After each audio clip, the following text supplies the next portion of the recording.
Constructeur ancillovien, Lazarev est un habitué des projets anticonformistes et exceptionnels. Et derrière le nom de code LM496 se cache la première moto électrique volante. Un engin à peine croyable inspiré de la très spectaculaire LM847 développée dans son atelier.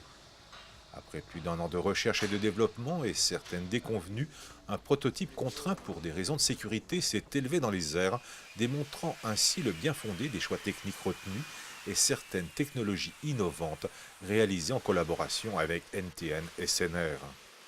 Moi, ce que j'aime bien, c'est les choses futuristes et imaginer ce que pourrait être la mobilité de demain.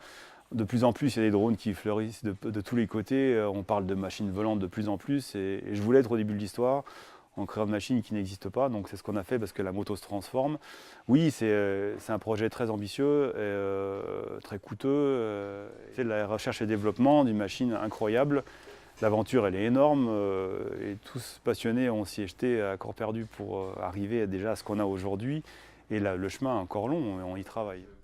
Au final, la LM496 déploie ses roues à l'arrêt, suivant une cinématique précise, pour ensuite décoller propulsée par 4 turbines intégrées au centre de chaque roue, fournissant une poussée estimée à 300 kg. Une ingéniosité technique qui doit permettre aux turbines miniaturisées du constructeur allemand JetCat, l'un des fournisseurs aéronautiques de la NASA, d'assurer la propulsion. C'est le rêve de chacun de pouvoir avoir un engin dans son garage, de le montrer à ses copains et dire voilà ça roule mais je peux aussi voler avec. C'est ça qui est incroyable, le rêve de chacun de pouvoir voler avec une machine.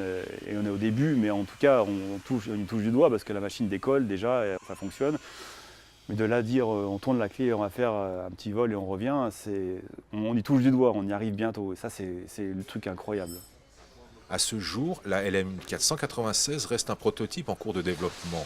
Dans l'atelier, les équipes du constructeur travaillent aujourd'hui sur l'électronique embarquée, dont la centrale à inertie en charge d'équilibrer les forces entre chaque turbine et le gyroscope qui doit, quant à lui, assurer la stabilité du pilotage.